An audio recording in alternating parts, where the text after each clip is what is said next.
It's me, Pub. How are you doing?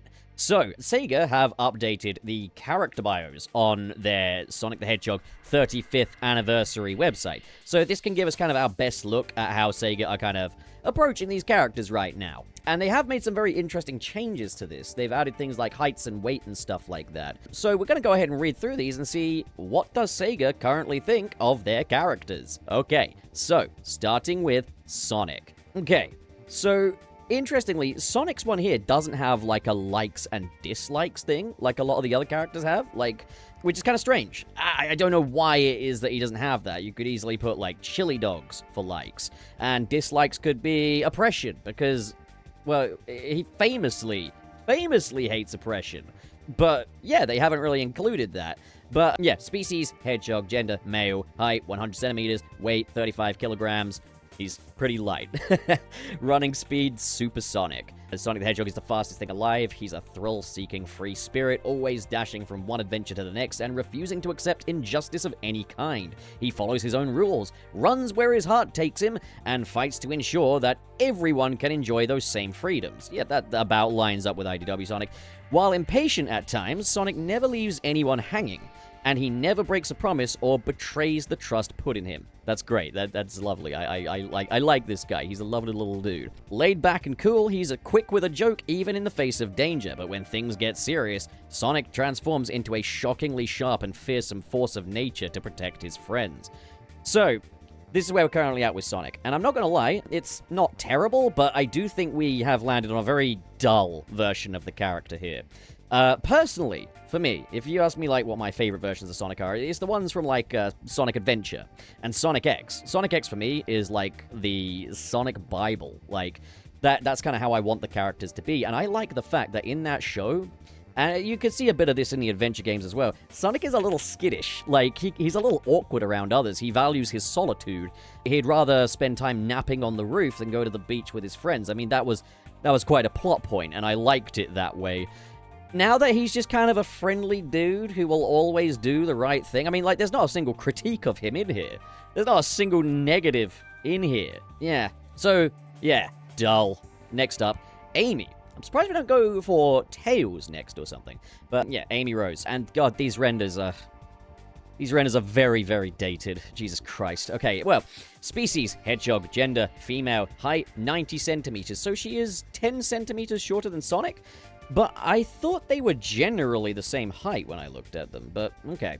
Weight, it's a secret. That's funny. That's cute. That is something Amy would probably say. Likes, ice cream.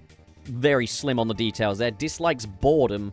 Again, very vague. Special abilities, card divination, dowsing, and Pico Pico Hammer. Nice, they mentioned the Pico Pico Hammer. That's good. Already, though, I just like, if we're going to do the likes and dislikes thing, we could go further with this. Like, this feels like it was written in like 10 seconds. Likes, baking. Sonic. You've got an excuse to put Sonic in there, okay? Likes Sonic. Tarot cards. She likes cute animals. We've seen that she loves, like, the flickies and stuff like that. She, you know, just loves protecting wildlife and, you know, defenseless creatures and stuff like that. Dislikes oppression, just like Sonic. Injustice, she definitely dislikes that. People playing loud music when she's trying to sleep, as seen in Sonic X. People bogarting her Sonic, you know, like, that's a fun character. And you know it could be even funnier? If you put Sonic in dislikes, but with the brackets, like, sometimes. Because, yeah, he sometimes did piss her off, and that was funny. I liked it that way. Amy Rose is a sweet, spunky, and fiercely optimistic hedgehog who charges into life wearing her heart on her sleeve. Okay, immediately that's a good opening. Like, the charging into life wearing a heart on her sleeve thing, that is indeed Amy. Inspired by Sonic, she handles trouble with decisiveness and determination, flattening foes with her trusty Pico Pico Hammer. She leads with courage, stands up for her friends, and rises stronger after every battle. Her resilience uplifts those even in the most dire of circumstances. With both high standards and a deep compassion, Amy confidently strides towards a better future, one that she can share with the ones most dear to her. Really not a bad bio overall for Amy, all things considered. I'm glad that they've, you know, used a lot of terminology like fiercely optimistic and, you know, stuff like that. But I wish we could mention that she can be a little hot-headed when provoked as well. There's nothing wrong with being hot-headed when provoked, you know? Like, I just feel like we could get, like, slight critiques in there as well, and you'll see why later on. But for now, here's Miles Tails Prower. Okay, cool. and he's a little shorter than Amy. Okay, I'd never noticed that much difference between their heights, to be honest. But, yep, species he just looks like a bottle of fucking Fanta, dude. He looks terrible. Like, the shadowing on that. Dude, like, if I were putting this up on this website in the big 2026, I wouldn't be seen in public for months. That's fucking awful, dude. But, okay, but yeah, height 80 centimeters, weight 20 kilos, likes machines, mint candy. Well, considering he fights a lot of machines, I'd say he's got a bit of a like-dislike relationship with machines. But, I mean, for likes, you could, you know, easily put things like, I mean, mint candy, we know he likes that. But you could also put adventuring. He likes adventuring. He likes independence because, well, he wants to gain that. That's what he actively wants. He likes feeling like he's part of the squad, feeling like he's contributing, you know? Like, all the places to put extra detail that, like, nothing else, everything else here is just plastic, but just, why is that the point where you decided to go tangible? Anyway, sorry, I'm getting distracted. And then special ability, okay, he's got special ability, dislikes lightning, okay, I like that. That's OVA acknowledgement there, so I do enjoy that. I don't know, I feel like we could flesh Tails out a bit more. You know, he's a kid, he should have some kiddish interests outside of Sonic, you know? I will say, given that they've been as specific as, you know, putting down, like, heights and weights, but no age, the ages are dead in the water. There is absolutely no sense in clinging to the previous numbered ages. That doesn't mean Tails isn't a kid, though. Tails is kid-coded. Like, he's the younger of the group, you know? But, like, the fact that they haven't, like, put ages just means that there's no specific numbering here, and it's relatively up to your imagination. So if you're, like, a kid, and you're, like, 6 years old, you can still relate to Tails, or if you're a kid and you're, like, I don't know, 10, you can still relate to Tails in some form or fashion. And it, you know, it gives them a bit more freedom to approach these characters with verisimilitude. What the fuck is up with his finger as well? It just looks weird. It's so strange. God, they need to update this. Miles Tails Prower is a kind-hearted young fox with 2 tails. By spinning them like propellers, he can fly in the sky. Tails is also a brilliant inventor, mechanic, and pilot. He used to be bullied about his tails, until a chance encounter with Sonic changed his life forever. I'm noticing a pattern here. Every one of these bios are going to mention Sonic somewhere, isn't it? Because he is just the center of the universe. He is the sun itself. He's not the wind, he's the sun. Well, anyways, yeah, after a chance encounter with Sonic changed his life forever. One look at the Hedgehog's blazing speed filled Tails with inspiration, and the fox took off after Sonic without a second thought. Since then, Sonic and Tails have shared countless adventures together, leveling up Tails' courage and confidence. Though Sonic still sees him as a lovable sidekick, Tails is growing into a hero in his own right. His smarts and skills make him an excellent teammate who's always there to lift his friends up. Right, now I have an issue here. Though Sonic sees him as a lovable sidekick, Sonic never viewed him as a sidekick. He viewed him as his buddy, his best friend. Like, what? And as a lovable sidekick, Sonic's not going, yes, my lovable sidekick Tails. No, that's ridiculous. Okay, on to Knuckles. Okay, so, Knuckles the Echidna. Species, Echidna. Goes without saying. Gender, male. Height, 110 centimeters, so he's taller than Sonic. Weight, 40 kilos. He likes fruit, especially grapes. I think he also likes his solitude as well. He likes his space, peace and quiet, wildlife, the jungle. Like, he loves that shit. Like, dislikes strong sunlight. Okay, so Knuckles is an autistic king, confirmed. I love it. I do like that, actually. The idea that he could be autistic. It's kind of nice. Special abilities. Digging, wall climbing, gliding, punching. Yep, as we know. Knuckles the Echidna is the steadfast guardian of the Master Emerald, living in solitude atop the floating continent known as Angel Island. As a descendant of the Echidna tribe, and the only one remaining with any degree of control over the massive gemstone's immense power, this fate falls to him alone. It's a very interesting thing. Look, you've got even a little dash here just to really make that point clear. And the only one remaining with any degree of control over the massive gemstone's immense power. This implies that he's not actually the last Echidna. He's just the last one that can have any degree of power over the Master Emerald. Which is interesting. Very strange. Again, it's so weird that just these models are so basic until you get to their shoes and suddenly they decide to be dirty. Anyways, okay. Where were we at? Yeah, this fate falls to him alone. Okay. A student of martial arts, Knuckles' fists are strong enough to shatter boulders with a single punch. He can even glide through the air and climb sheer walls. Those skills are used to their fullest in those special times he's able to venture out as a world-class treasure hunter. If Sonic embodies the freewheeling wind, then his friendly rival Knuckles is the immovable mountain. He's sincere, straightforward, and sometimes a little gullible. Dr. Eggman has taken advantage of these qualities in the past, yet no matter his prior mistakes, the honor-bound Knuckles always works to set things right in the end. This so far is by far, by like a long shot, the best bio. Because not only is it pretty comprehensive about Knuckles, I also like him being a student of martial arts. That's really cool. Like, we know he punches stuff, but I didn't know he was a student of martial arts. That's very cool. But, like, yeah, like, this is the best bio because it also includes little critiques. It mentions his weaknesses, too, such as being gullible and how people could take advantage of him. I wish we could do that with the other characters, mention that Tails can, like, you know, sometimes when it's time to step up, anxiety can take hold. We've seen that happen, you know, we've acknowledged that in Sonic Frontiers. Amy, again, mentioned that she could be hot-headed when provoked. Again, not unreasonable, you know? This is the worst. Shadow the Hedgehog.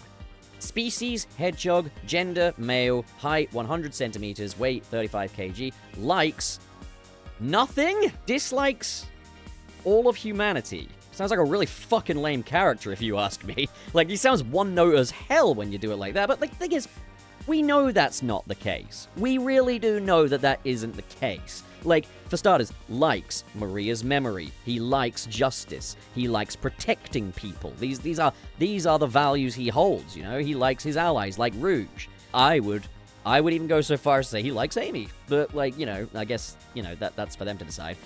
Dislikes the entire human race? What? Did we just play Sonic Adventure 2 and call it a day for Shadow? He does not dislike all of humanity. The one person he truly loved was a human being, so let's not be fucking stupid here.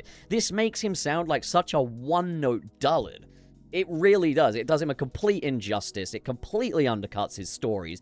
Like, why would this guy have just a series of enlightening journeys just to like nothing and dislike all of humanity still? Like, people will invest in your characters a bit more if you show that they can actually move forward. And I've said myself that I would prefer if they left Sonic and Amy's, like, cat and mouse dynamic alone. But with Shadow, like, you have stories that breed that development. You can't just have those stories and then not do anything with it. That's just bad storytelling, you know? Not have Shadow change a little. Enlightenment does matter, you know? So, special abilities, Chaos Control, Chaos Blast, Chaos Sphere, Spear. Okay. Shadow the Hedgehog bears an uncanny resemblance to Sonic in both appearance and ability, marking the two hedgehogs as eternal rivals. By harnessing the power of a Chaos Emerald, Shadow can bend space and time through his signature technique, Chaos Control. So, I understand that in Sonic Adventure 2, like, there was the whole thing of, like, they look similar and stuff, but when you've got Silver and we have met other hedgehogs now, it seems kind of silly to just be like, oh, he looks so much like Sonic, when it's just, yeah, he's the same species, you know? Of course he's gonna look like Sonic. But we do have to mention Sonic in every bio, so okay. Created to be the ultimate life form by Professor Gerald, the brilliant grandfather of Dr. Eggman, Shadow is driven by neither good nor evil. No, he's driven by good. He's enacting Maria's wish to give everybody in the world a chance to be happy. The dirty shit, it just doesn't make sense. Like, they're so undetailed and then they have dirt on the shoes. Rather, he stands up to whatever he perceives as the greatest evil based on his own agenda, which occasionally pits him against Sonic and friends. So, he's clearly got a bias against evil, so he's good, right? Shadow's a good guy. He is a hero. Like, he did not fucking defeat Black Doom and overcome all that just to be fucking marked as a fucking somewhere in between. Disciplined and relentless, Shadow's pride demands perfection from himself and those around him. Okay, that's cool. However distant and reserved he may be, his resolve runs deep, and when the world stands on the brink, he will do whatever it takes to protect it. So, he's driven by good then. Like, that doesn't make any sense. That's completely inconsistent. Alright, next up, Rouge the Bat. Okay. And again, these renders are fucking terrible. Look at the mouth. It's completely unappealing. Right, okay. Rouge the Bat, species, bat, gender, female, height, 105 centimeters. Weight, secret. Okay, this is the second time we've done a secret weight joke, but it does make sense for both Amy and Rouge, so fair enough. Likes Jules. She also likes Knuckles. She also likes Shadow. She likes her friends. She likes flirting. You know, like stealing things, espionage. Where's the dislikes? Where's the fucking dislikes? What does she dislike? She dislikes something. I mean, I suppose she is someone that can play either side depending on who's paying, but, like, you gotta dislike something, and special ability Screw Kick. Ignore the wings, they don't do anything. Rouge the Bat is an elite spy with a penchant for rare jewels, specializing in high-stakes missions for the likes of presidents and military commanders. She is alluring, self-assured, and always a step ahead of her opposition. At first, she might seem a bit shallow. This is not an accident. It's a coldly calculated ploy designed to give her every possible advantage. Though not completely unscrupulous, her moral compass is firmly pointed towards making sure she comes out on top. She's a formidable ally, but Rouge reserves her greatest efforts for acquiring what she values the most: exotic gemstones. Again, I think, like, yeah, it's overall okay, but, like, this bio just tells me we need to expand on Rouge a little bit, because, like, we don't really know that much about her, do we, actually? Like, she likes gems, she likes Knuckles. Like, that's... And she has a bit of a front to her, she's a secret agent. But, like, what's her hobbies? What does she do outside of that, you know? Like, she's got to have more to her. Okay, Vector the Crocodile. This looks promising already. I'm already seeing good stuff here. So, species crocodile, gender male, height 180 centimeters, big boy, weight 200 kilos. He likes money, performing live music, and bubblegum. Okay, I dig that. I like Vector. He's a great character. Dislikes the office landlord. Again, real as hell. Special ability, deduction. I mean, you can do other stuff, but, like, sure. That's not really a special ability, though, is it? That's a skill. Vector the Crocodile is the head honcho of the Chaotix Detective Agency. He's an optimistic gumshoe who is equal parts ace investigator and big-hearted boss. Yeah, that's what I like about Vector, is his heart. He strikes me as the kind of guy that will give you a ride to the airport, no questions asked, and when you offer to pay for gas, he's just gonna say no. He's strong and dependable in a fight, if maybe a bit too quick to get into one. Yet, beneath the bravado, he's a reliable leader with a sharp analytical mind to back it up, just like me. More often than not, when it comes to mysteries, it's Vector's deductions that tend to crack the case. With the Chaotix perpetually low on funds, just like me for real, Vector is crazed for money and always looking for the next paying job. Again, real as hell. I fucking love Vector. Oop. Okay. But he draws the line at anything illegal or dishonest. No exceptions. Man, not even, like, weed? Okay. That said, Vector often winds up saddled with the pro bono work due to his soft spot for underdogs and sob stories. That big ol' heart of getting the Chaotix in... Sorry, that big ol' heart of his getting the Chaotix into trouble, ultimately putting them back right where they started. That's a fine bio. Vector sounds rad. I love Vector. He's great. Silver, with his hideous, gross lips and his muzzle that looks like it's just been slotted into a peg on his face. Terrible. Terrible. Sega, take some pride in this. Come on. Species, hedgehog, gender, male, 100 centimeters. Again, all hedgehogs are the same height if they're male. 35 kilograms, and he likes peaceful worlds and blue skies. Dislikes evil and Iblis. Wow, Silver, you are so fucking stunning and brave, buddy. Like, what do you mean, dislikes evil? No, I love evil. You know, I mean, I suppose, but, like, come on. This stunning. You could say, you know, like, he likes, you know, just hanging out with friends in the past and stuff like that. Look at the shading on his hands. No, it just tells me we do need to expand on the character a little bit if the likes are just peaceful worlds and blue skies, while the dislikes are evil and Iblis. Special ability, psychic powers. Silver the Hedgehog is a time-traveling hero from the future who wields extraordinary powers with the psychokinetic ability to manipulate and launch objects using only his mind. Silver possesses skills that put him on equal footing with Sonic and Shadow.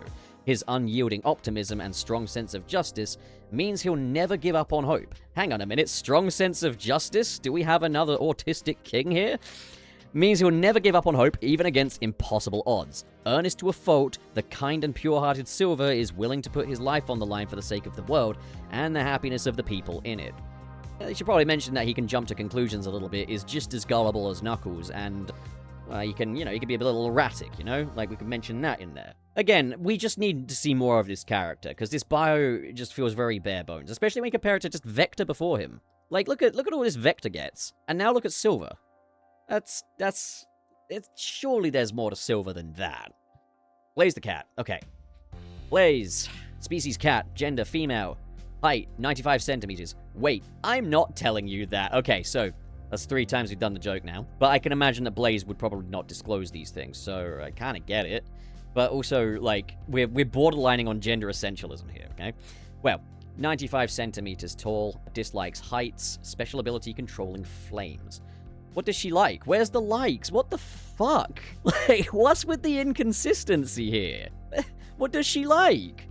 We've seen that she could be a bit of a diva when she's at parties and enroll as, like, part of the murder of Sonic the Hedgehog. We've seen that she really kind of enjoyed that. We've seen that she kind of likes peace and quiet. She's pretty introverted. She does definitely seem to like Sonic. Yeah.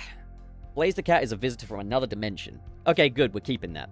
She is the princess of the Soul Empire and guardian of the Soul Emeralds. And when people are threatened, she leaps into action without hesitation to protect them. This might, like, as well be copied and pasted to every bio. Like, when the people are threatened, she'll leap into action. Like, you might as well put that in every bio. A master of flames, with all 7 soul emeralds, she transforms into Burning Blaze, a super-powered version of herself that's similar to Supersonic. While Blaze may seem calm and composed on the surface, her fiery emotions are occasionally visible through the cracks. Most of the time, though, her dedication to duty causes an air of reserve that makes her come across as shy. However, since meeting Sonic and the others, she's learned that she doesn't have to do everything on her own, and that problems can often be solved through the power of teamwork. You could mention maybe in likes, like collaboration, dislikes, I don't know, crowds, you know? Dr. Eggman, species human, gender male, height 185 centimeters, weight 128 kilograms, blood type B. That's kind of fun that they put the blood type in there for him, given that he's a human. IQ 300, likes machines and fried chicken. When have we ever seen him eat fried chicken in the games? Like, have we ever actually seen Dr. Robotnik eat fried chicken before? We've seen him eat bananas, we've seen him eat a big sandwich. When has he ever eaten fried chicken? You know? You could also maybe say likes oppression. You know, just to juxtapose that with Sonic, who should say he dislikes oppression, okay? Where's his dislikes? This is a man who famously, he's got a catchphrase that he had in the 90s. He hates that hedgehog. Like, that was his catchphrase. Wouldn't it be great if you just had hates the hedgehog? That would be fun, but Dr. Eggman these days is very dry, I've noticed. Like, he's very, very dry. He's not as comedic as he once was, and he's not even as threatening as he once was, to be honest. Okay, well, Dr. Eggman is an evil genius perpetually pursuing his plans of world domination. Although his real name is Dr. Ivo Robotnik, Sonic started calling him Eggman as a joke. However, he took the name in stride and claimed it as his own, and since then he's been calling himself Dr. Eggman. I do like that we at least acknowledge the Robotnik name, and we're doing that a bit more lately. That's probably thanks to the movies. Flaunting an IQ of 300, it's undeniable that he's an exceptional scientist, but with an obvious passion for robotics, his mind is but with an obvious passion. I'm sorry, I can't read for shit today. It's undeniable that he's an exceptional scientist with an obvious passion for robotics. There we go. But his mind is misguided, as Eggman has no concerns about causing harms to others, and all of his nefarious plots revolve around establishing an empire that remakes society in his own egotistical image. Well, what about the theme park? That was a thing, right? What happened to the theme park? He takes great pride in his work, which is why he is also quick to throw a tantrum when things don't go his way. That's good. After being thwarted by Sonic again and again, he never gives up. He's nothing if not persistent. Despite it all, somewhere deep inside his twisted heart, he has a begrudging fondness for that pesky blue hedgehog. No, he's so much more fun when he hates him. I like him better when he hates him. But, like, when he's willing to be civil with him, but he just fucking hates him, you know? Like, it's so much more fun that way. I mean, that wasn't a bad bio overall, though, to be honest. Like, give him their flowers. I don't like the whole, oh, he actually kind of likes Sonic. No, shut the fuck up. He hates that hedgehog. E123 Omega. Height 150 centimeters. Wait, what? Can anything that heavy even exist? What? 1,230.512 kilograms? What? How the hell was Rouge carrying him in Sonic Heroes? There's a little something called verisimilitude, guys. That is deeply unserious. He definitely does not weigh that. But, I mean, I can appreciate the gag, but, like, likes, I guess it makes sense that he wouldn't necessarily have likes. He is a robot after all, and his one character trait is that he really doesn't like Dr. Robotnik, and that's very fun. So dislikes Dr. Eggman and nothing else, that's perfectly fine. Special abilities. Omega Machine Gun, Omega Fire, Omega Missile, and Omega Launcher. Okay, alright. E123 Omega is the final and most powerful of Dr. Eggman's E-Series robots. A walking and talking arsenal, Omega utilizes a wide array of weapons to destroy his foes with overwhelming power. Yeah, he's pretty sweet. Shortly after being assembled, he was sealed away in a vault by Dr. Eggman, leading the robot to deeply resent his maker for this cruel imprisonment. Eventually freed from captivity by Shadow and Rouge, Omega's new mission became clear. First, prove superiority by eliminating all of Eggman's lesser creations, and then met out punishment to the man himself. Yeah, that's fine. That's Omega. And again, he doesn't need much. He is a robot at the end of the day. Cream the Rabbit. Okay. God, this fucking render is so bad. She looks cursed. Oh, this gray shadow down here. It's hideous. Okay, gender female, height 70 centimeters, weight 12 kilos, likes television, especially the next show. Okay, great. That's a little bit of Sonic X canon in there, so I like that. And then a soft serve ice cream. Okay, fair enough. Can't say I've seen her eat soft serve ice cream in the games. Again, there's parts where they're doing a little extra legwork to try and make these characters more interesting, but like, there's, we don't have evidence of it in the game, so it feels kind of like, okay, when are we going to actually see that? Oh well. She doesn't have any dislikes, apparently, and apparently she doesn't like cheese. Chow? She loves Chow. She protects Chow. She looks after them. Cream the Rabbit is a kind-hearted young adventurer known for her insatiable curiosity. Raised with impeccable manners by her mother Vanilla, she approaches everyone with equal respect. She's even charmingly polite to evildoers. I quite like that. It's her nature to be friendly to all creatures, but Cream always gives her best effort and is brave when she needs to be, proving that even the sweetest heroes can be strong too. In addition to being able to fly by flapping her large ears, she is typically accompanied by her little Chow companion, Cheese. Together, they're a formidable duo, with a tag team attack that can reduce Dr. Eggman's toughest robots to bits of scrap. Robotnik doesn't have a lot of dignity in that, does he? But other than that, I thought this bio was fine for Cream. She's quite a simple character. And I'm okay with her generally staying that way. I just wish she could have, like, some dislikes as well, you know? Big the Cat. He's a simple fella. Male, 200 centimeters, 280 kilos. He's a heavy boy. Best friend, Froggy. What? Right. He don't have likes or dislikes. He has a best friend and a favorite food. Where is this for everyone else? Does Sonic not eat chili dogs? Are mint candies not a food for Tails to have as a favorite food? Again, why is this so inconsistent from bio to bio on the stats? These should match, you know? Big the Cat is a laid-back fisherman who best friend Froggy, favorite food, fish. There you go. So he eats the fish. He's not just catching them for jollies, okay. Big the Cat is a laid-back fisherman who prefers quiet days by the water to high-speed action. Real. He lives his lazy days in search of the next great catch, enjoying the wonders of nature with his best buddy Froggy. An easygoing and gentle giant, his favorite pastimes are eating, same, sleeping, same, and fishing. I can't say I've been fishing. I've been crabbing before, but I haven't been fishing. Although not one to seek out adventure, Big doesn't hesitate to use his size and strength if his friends are ever in trouble. Look, they all do it. They all spring into action if anyone's in trouble. He's not always around, but keep an eye out, as Big seems to show up in the unlikeliest of times and places. Little reference to him showing up in different areas in Sonic Adventure 2. That's cute. Espio. I love Espio. He's literally me. Let's have a look. Chameleon. Male. 110 centimeters. 36 kilograms. He's light. Likes training and dango. Okay. He also likes poetry. Did we forget that? Dislikes injustice. He also dislikes being vexed as well. Special ability, ninjutsu. Okay, we're solid here. Okay. With his trademark horn and curly spiked tail, Espio the Chameleon is a cool-headed strategist of the Chaotix Detective Agency. He's generally the voice of reason in the group, contrasting with the all gas and no brakes energy of the others. As an investigator, Espio brings steady focus to the otherwise happy-go-lucky Chaotix. He maintains this calm demeanor at all times, but underneath, he's secretly brimming with excitement as they embark on dangerous missions that will challenge his skills. Oh my god, is that a layer? Is that a layer that is just not on the surface? Holy crap, guys. Being a disciplined student of ninjutsu, Espio believes there's beauty to be found in the shadows. And while his leaf swirl technique is effective in rendering him invisible, the concentration required can be interrupted with just one poorly timed sneeze, breaking the illusion and revealing his position. His other abilities, like wall walking, spin jumping, and kunai, also throwing, are also ready at a moment's notice. I can't read for shit today, it seems. It's hot out. Yeah, I actually thought Espio's was nicely detailed. Like, that's crazy. He's got layers. Charmy B, male, 70 centimeters.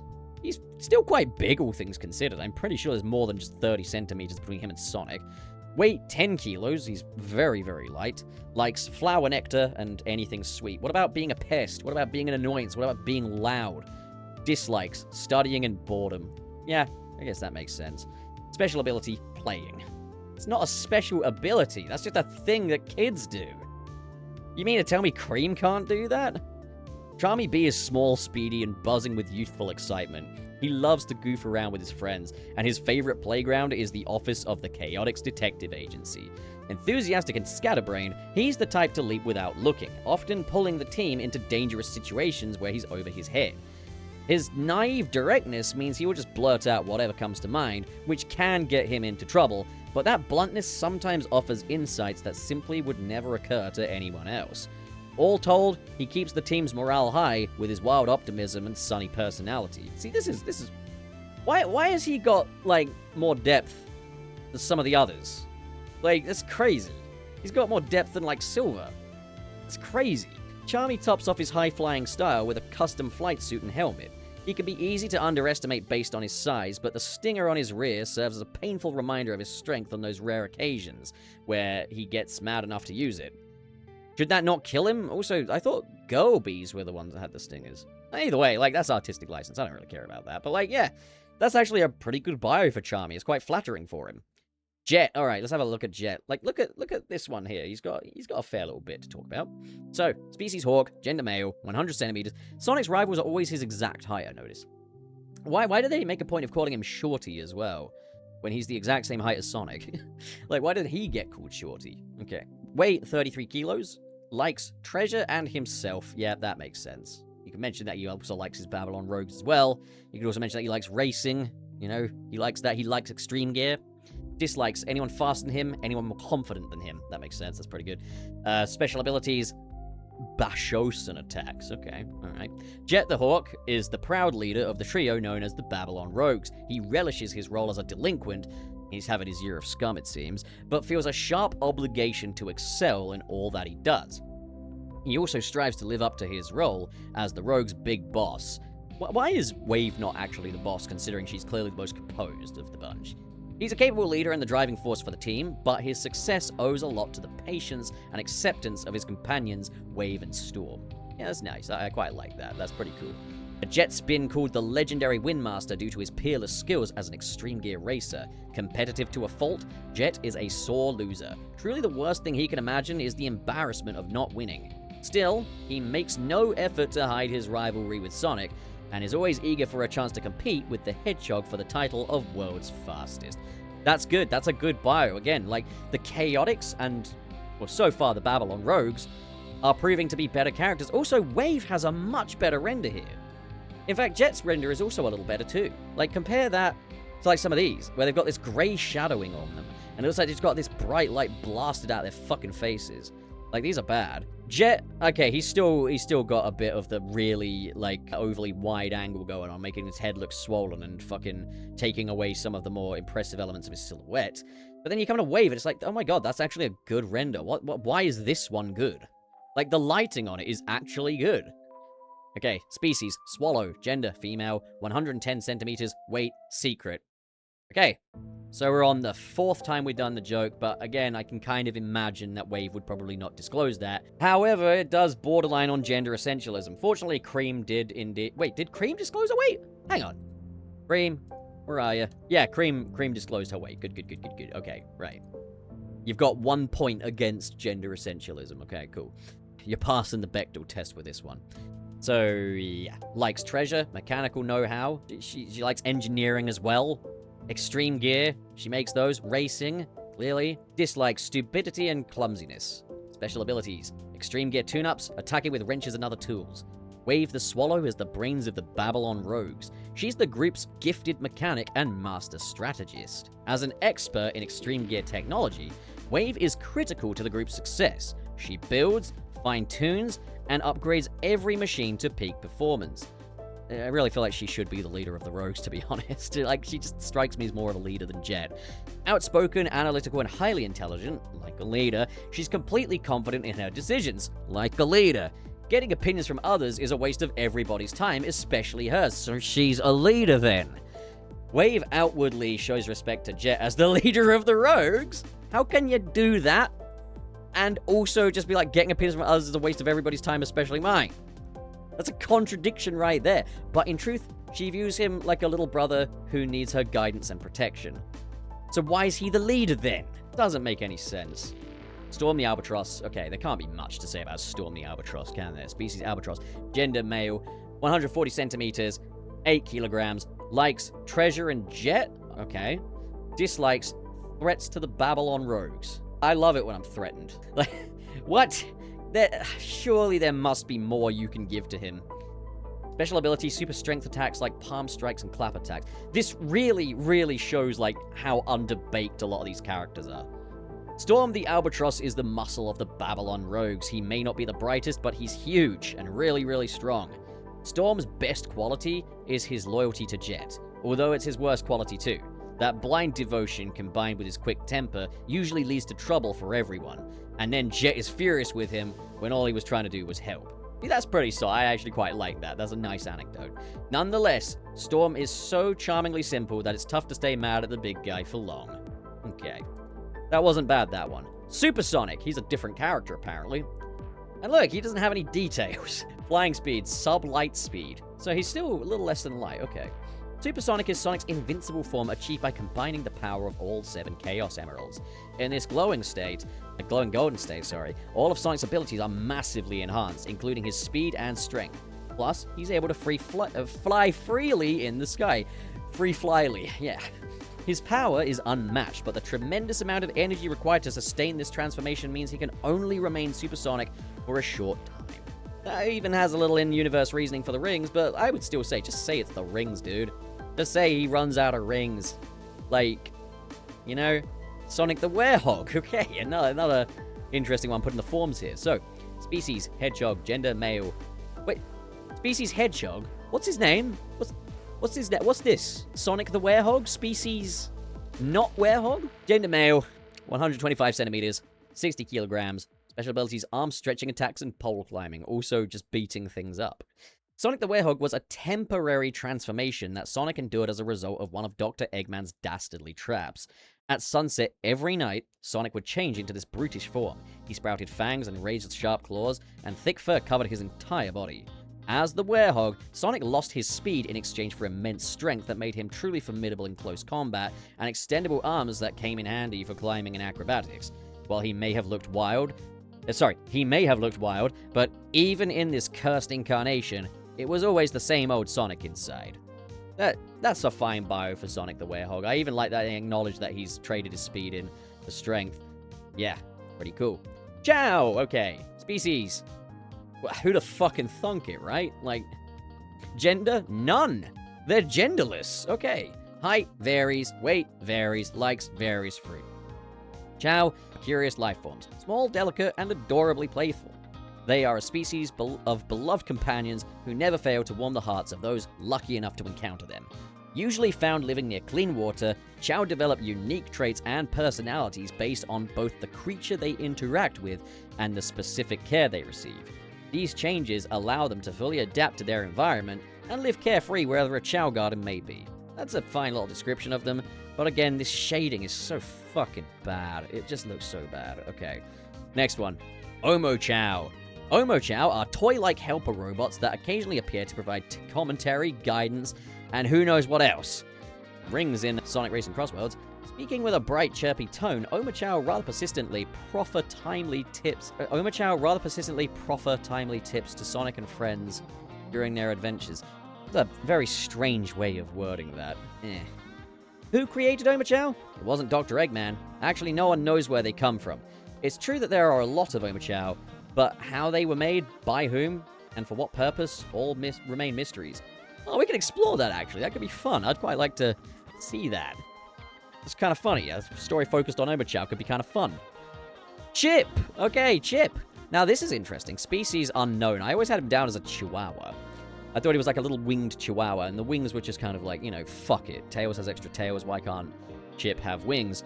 But yeah, species unknown. Gender unknown. So Chip is a non-binary monarch, I guess. Okay. Height, 45 centimeters. Weight, 5 kilos. Likes tasty food. Also likes adventuring. Likes people. You know, he's a people guy, you know? Dislikes being hungry. Yeah, that's fair. Me too. Chip was a mysterious character who lost all of his memories. Hang on, wait, what do you mean gender unknown and then you just his them? Okay, so they're using he, him pronouns. Okay, maybe just doesn't have a gender but uses the pronouns? I don't know. On their first encounter anyway, Sonic noticed one thing right away. This little guy, okay, guy, but no gender. Alright? This little guy loved to eat chocolate chip sundae supremes. That's how he got his name, and thereafter, Chip always kept a stash of chocolates inside for his insatiable appetite. He joined Sonic on a journey across the globe as a cheerful and energetic companion, usually romping around without a care. But there were times when Chip displayed a strange power and unique connection to the planet.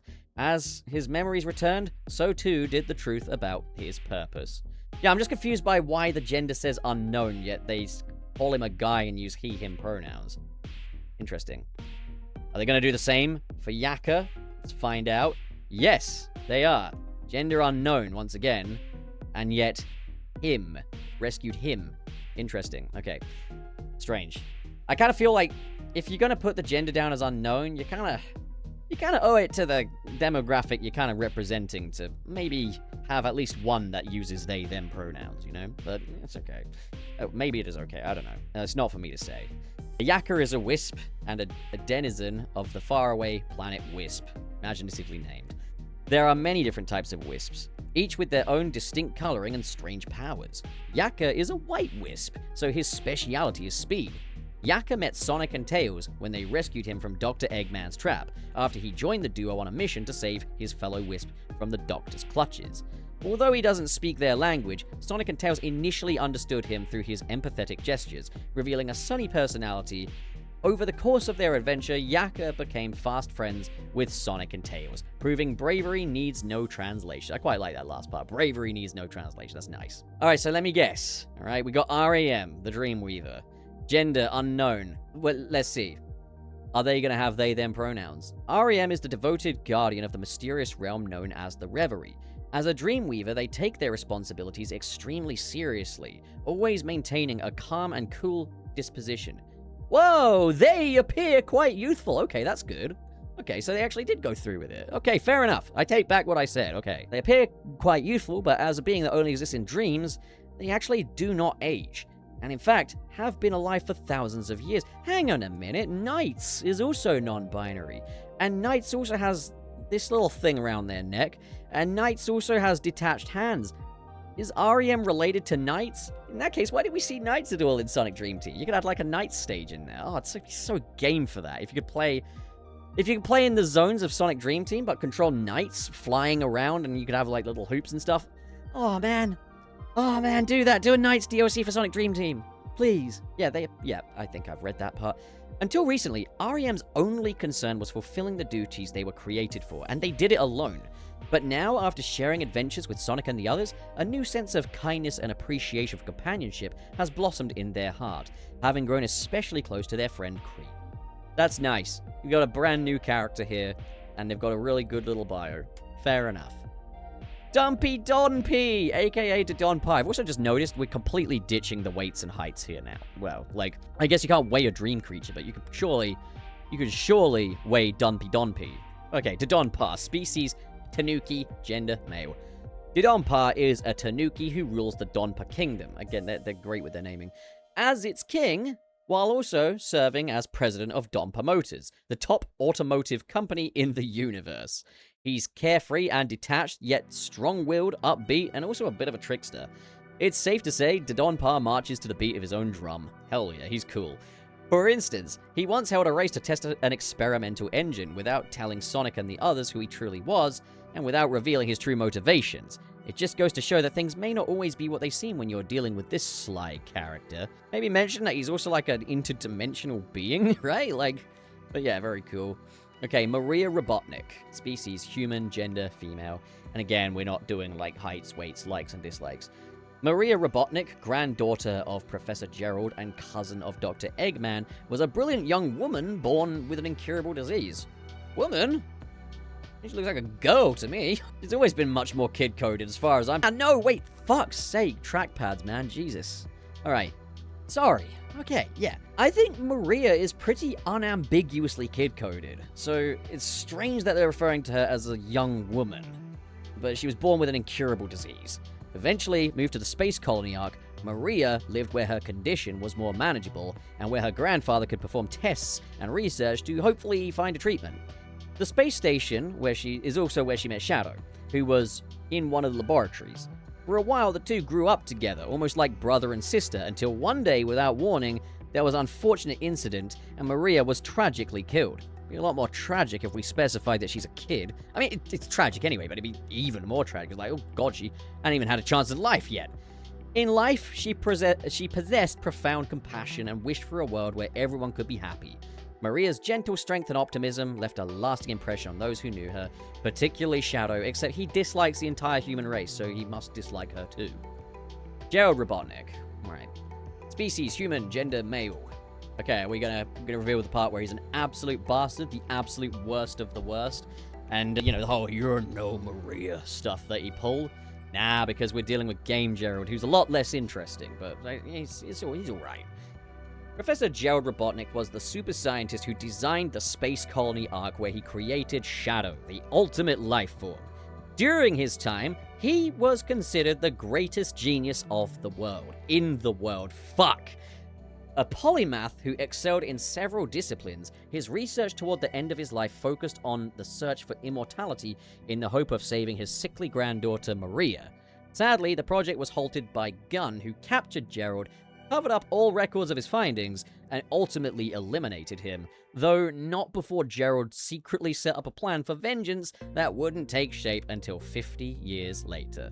Nevertheless, his legacy of brilliant achievements endure as an inspiration to his grandson, Dr. Eggman. Also, notice how the Shadow Generations renders are good? These are good. These are good renders. See? Just let them make new ones. But why are we bringing the height and weight back here now for Orbot? Okay, Orbot. Height, 87 centimeters. He's not that high. Surely not. He's definitely not that high. He's shorter than that. Weight, 30 kilos. Special abilities, data analysis and cleaning. Orbot is one of Dr. Eggman's robots, built to function as an assistant for operational tasks, created alongside his blocky counterpart, Cubot. The pair work together as two sides of the same coin.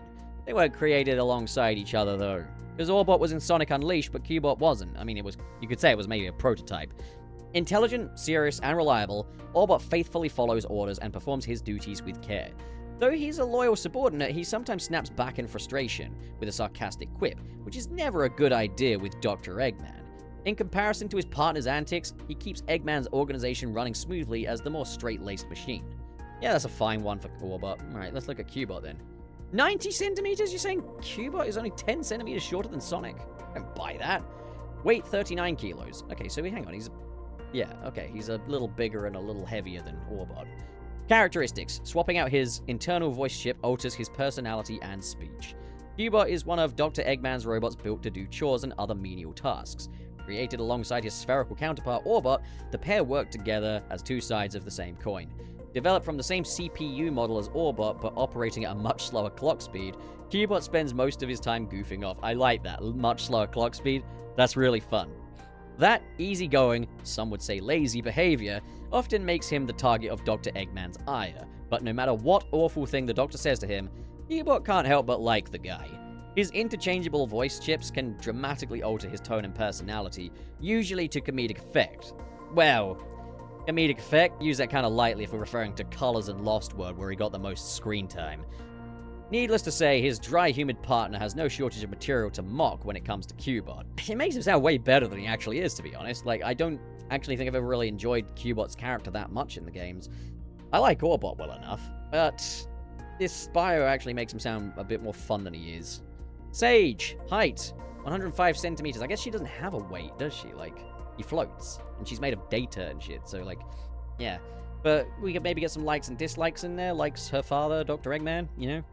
Sage is an enigmatic young girl, an advanced artificial intelligence created by Dr. Eggman, as his most sophisticated program yet. Calm, analytical, and observant, Sage evaluates threats and simulates countermeasures with remarkable precision in order to fulfill her primary directive: protect the Doctor at all costs. After interfacing with the vast knowledge stored within the Ancient's technology on the Starfall Islands, she gained the abilities beyond her original design. As a result, her perspective has since evolved, revealing a complexity that not even Eggman anticipated. Yeah, that's a fine one for Sage. I kind of wish they mentioned more her father-daughter dynamic with Eggman, though, you know? Like how she is the one person that was able to warm up or get, you know, Eggman's soft little yolk from his hard shell, you know? Metal Sonic. Height, 100 centimeters. Weight, 125.2 kg. A heavy boy. Special abilities, Black Shield and Overdrive. Characteristics, undergoes constant upgrades. Metal Sonic is the ultimate mechanical rival to Sonic, specifically engineered by Dr. Eggman to match the Hedgehog's speed and power and get his ass kicked constantly because he's not a serious, credible threat. I just added that part myself, I'm just being honest. Previous upgrades to his AI chip have granted him autonomy and ambition, pushing him beyond mere programming into actual sentience. However, thanks to Sonic and Friends, those changes have since been reverted, restoring Metal Sonic to his original state. Unfortunately, that means he's still a cold and deadly enforcer that answers to Dr. Eggman, and he remains one of Sonic's most threatening and dangerous foes, who gets his ass kicked all the fucking time because he is not a credible threat. I don't think he's ever even posed a challenge to Sonic. Looking forward to Sonic 4 to get this guy off of fucking Fraud Watch. Chaos. Alright, I love Chaos. Look how cool Chaos looks. Okay. Species. Chao. Mutated. Okay. That confirms it then. Like, there was always that species. That theory that he was a mutated Chao. And now we're straight up confirming it. Gender, none. Alright. What pronouns will they have then? Height varies, weight varies. Okay, cool. Characteristics, evolves using the Chaos Emeralds. Chaos is a water-based entity, a mutated Chao who possesses high intelligence and extraordinary physical powers. In ancient times, Chaos was a gentle guardian of 7 mysterious emeralds, of the pure waters that surrounded them at the altar, and of the Chao that lived there too. It was a time of peace until the arrival of the neighboring Echidna tribe, Knuckles' ancestors, who would stop at nothing in their pursuit of those powerful emeralds, even bringing violence to the peaceful Chao. This is good lord, see, Sonic Adventure goes hard. Furious, Chaos absorbed the 7 emeralds into their being and evolved into perfect chaos, flooding the world and nearly ending all life on the planet. They had truly become the god of destruction. In a desperate act, a brave Echidna named Tikal called upon the Master Emerald for help. With its power, the emerald sealed both Tikal and chaos within itself, bringing the world back to some semblance of peace. That's a fine one. Chaos is pretty solid. Mephiles! Oh man, I'm excited to see what they have to say about Mephiles. This is older than dirt render though. This is from Sonic 06. They could use the Sonic Forces Speed Battle one. Mephiles, he doesn't have a height or weight either, or likes or dislikes. Mephiles the Dark is there should be more on him, man. Is a malevolent entity, a sentient fragment of the flame god Solaris. He had been sealed within the Scepter of Darkness until it was accidentally destroyed. After Mephiles was freed, he took on a chilling new physical appearance copied from Shadow's own Shadow. A master manipulator who behaves in mysterious ways, Mephiles makes others do what he wishes by exploiting their fears, doubts, and ambitions, all in service of a calculated plot to achieve his dark goals. You know what, he doesn't actually need much to be said about him. Like, it's the simplicity that works in his favor. Mephiles is not a very layered villain, and that, again, it works in his favor. He's just malevolence, and sometimes a character just being malevolent can be enough. Also, I never noticed he had fingernails. Brother, ugh. Okay. Infinite. Gender, male. He doesn't have a height or a weight, or likes or dislikes. Again, why is it so inconsistent? Infinite is a notorious masked bandit and former leader of the Jackal Squad. He's an adept swordsman who uses illusion and deception against his enemies. Okay, so if he's a swordsman, then we're operating within the canon of the Sonic Forces prequel comic, which I think wasn't actually canon in the end, as far as the game was concerned, because of Episode Shadow. I think that does contradict it, but I don't know. Motivated by a need to prove his strength, Infinite fights with intensity, turning fear itself into a weapon. Sick. That sounds pretty sweet. That's very Scarecrow from Batman. He once was empowered by the Phantom Ruby, using it to create terrifying virtual realities and even enabling him to best Sonic. Indeed, Infinite's power became so overwhelming that he helped the Eggman Empire expand control of 99.9% of the world. A victory achieved seemingly overnight. Thankfully, after an extended campaign, Sonic and his friends banded together to defeat Infinite and destroy his Phantom Ruby prototype, once again restoring order to the world. Infinite now lies in wait, biding his time until he can exact his revenge against all those who wronged him in the past. We're definitely seeing him again. Because I know that we had him back in the Chaotix case files, but I think we're going to see more of Infinite. Especially if fans responded so well to his return, which they did. I was very happy about it too.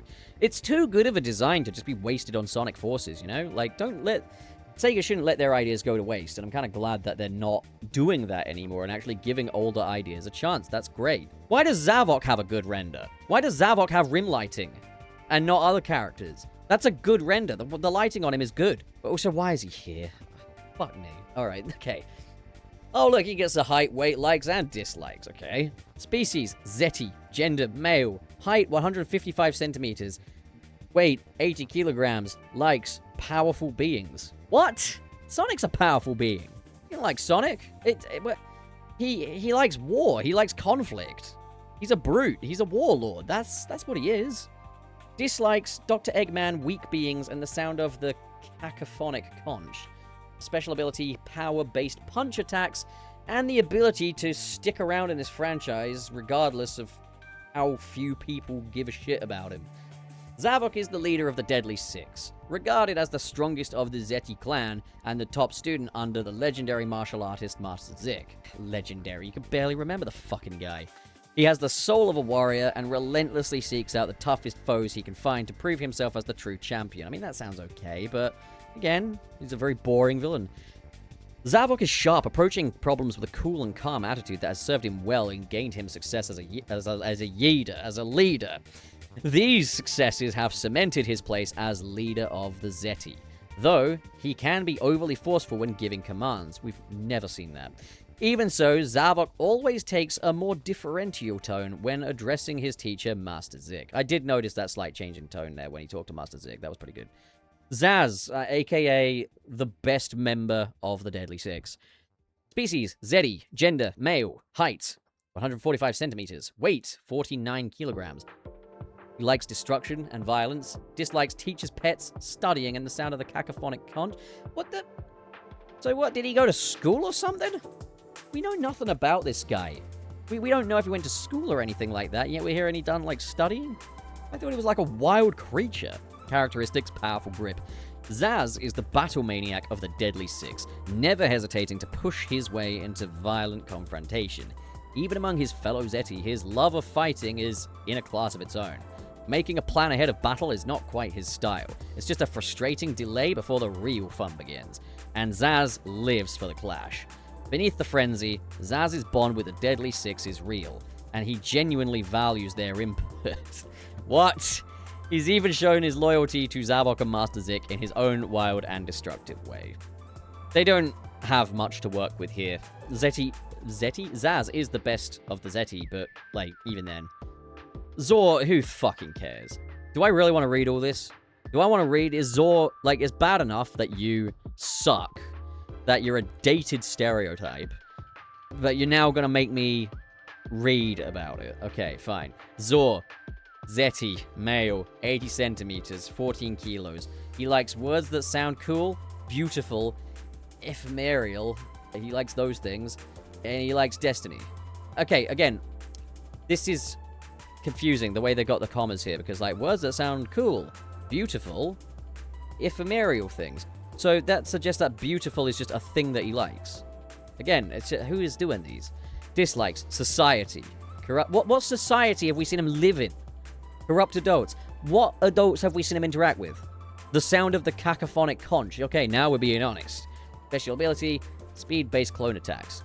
Zor is the espionage expert of the Deadly Six. Is he? Is he an espionage expert? We really gotta pull his stuff out of our arse here for him, and I get why.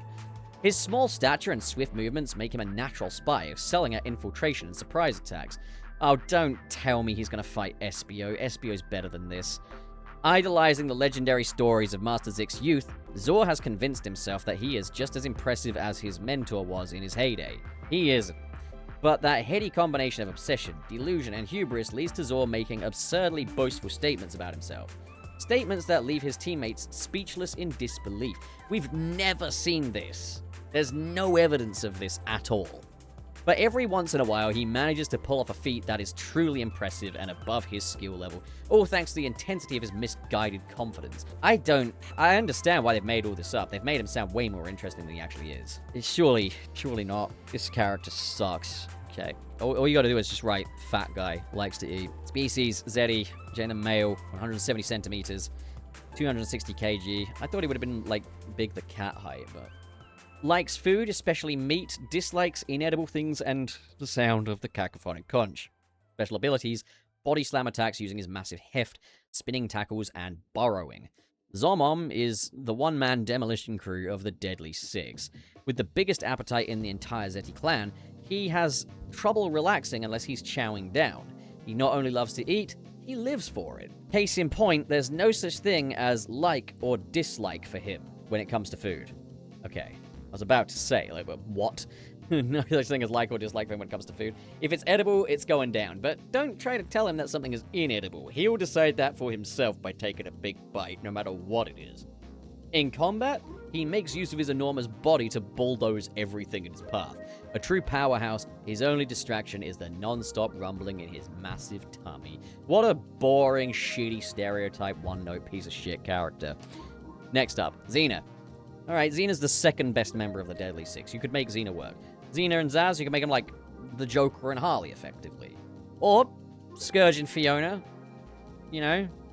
Of course, I know Scourge and Fiona fans would really fucking resent that, and I wouldn't blame them. I'd agree. So she's a Zeti. She's also a female this time, at 136 centimeters, 38 kilos. I'm surprised that she was willing to disclose her weight. Fair enough.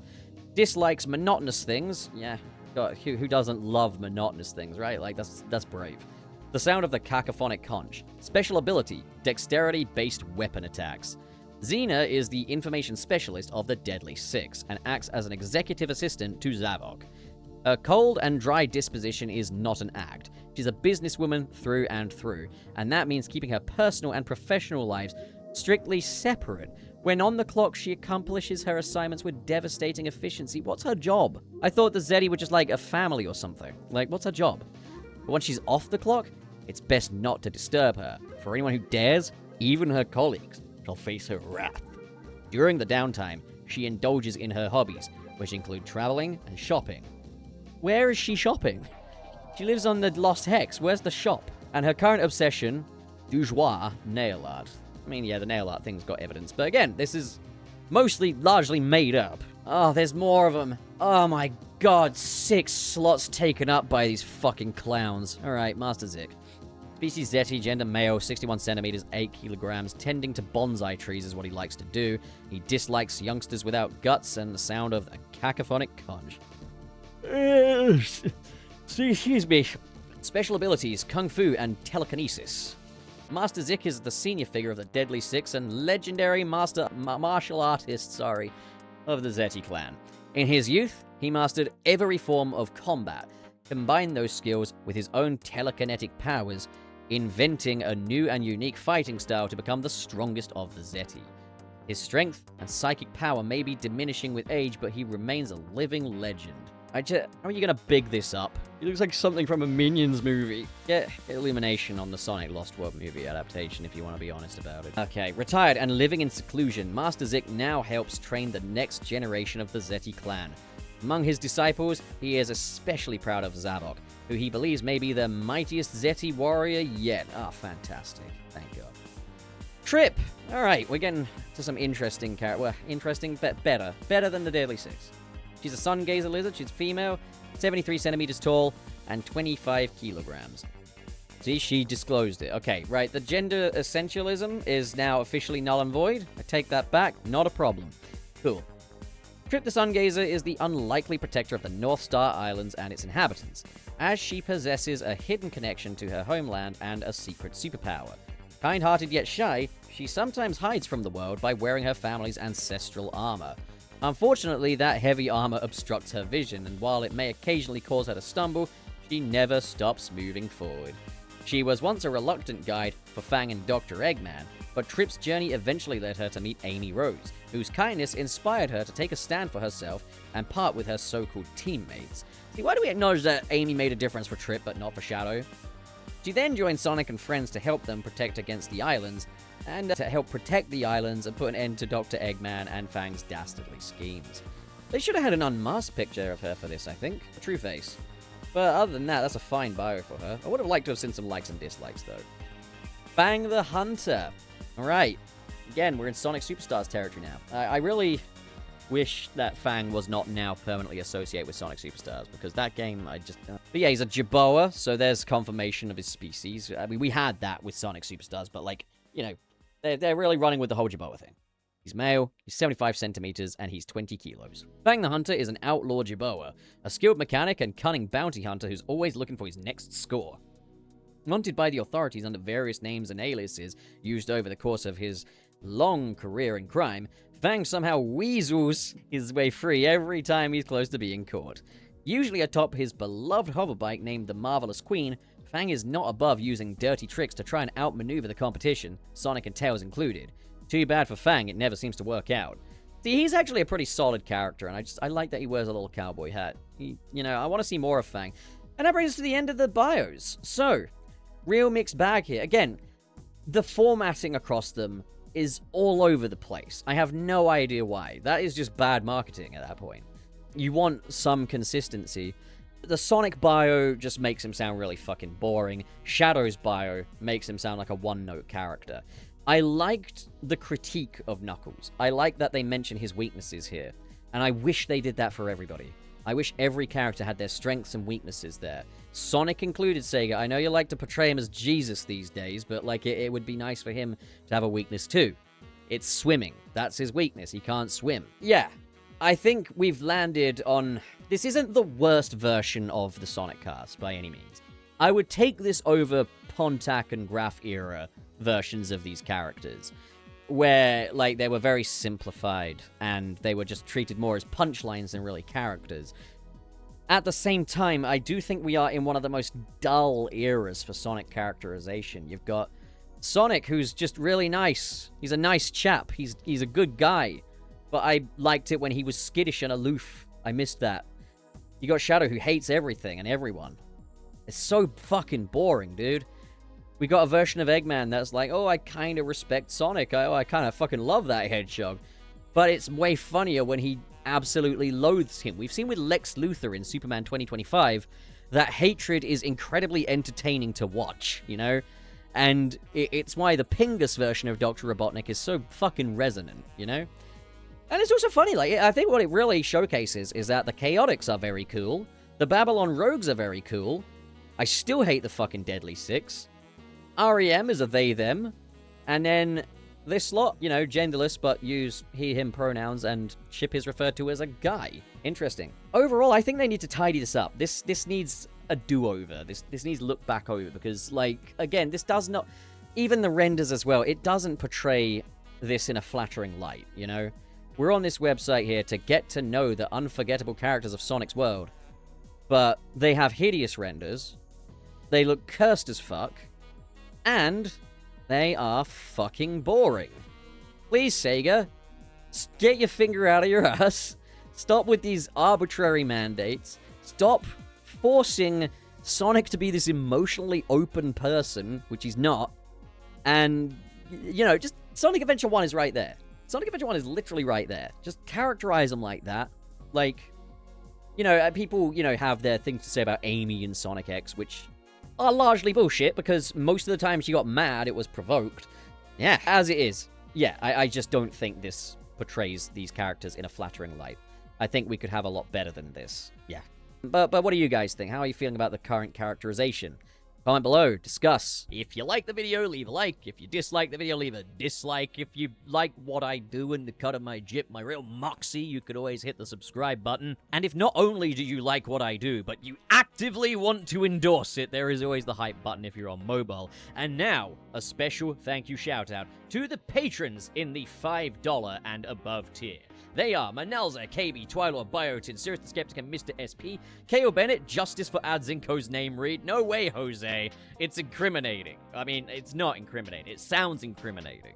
Dead, Any Sad, Goku, Ghostly Phantom, Xander Wolf, Neo Metal Pup, Council of Geeks, SSS06, Carl Lex, RT0, Marv Animation, Grant Allen, Josh Strider, Ben Raven, Base Content, Gideon Wells, Press Play to Jason, Joseph Tribble, and Cho Henshin. Thank you, good folks, so much for your generosity.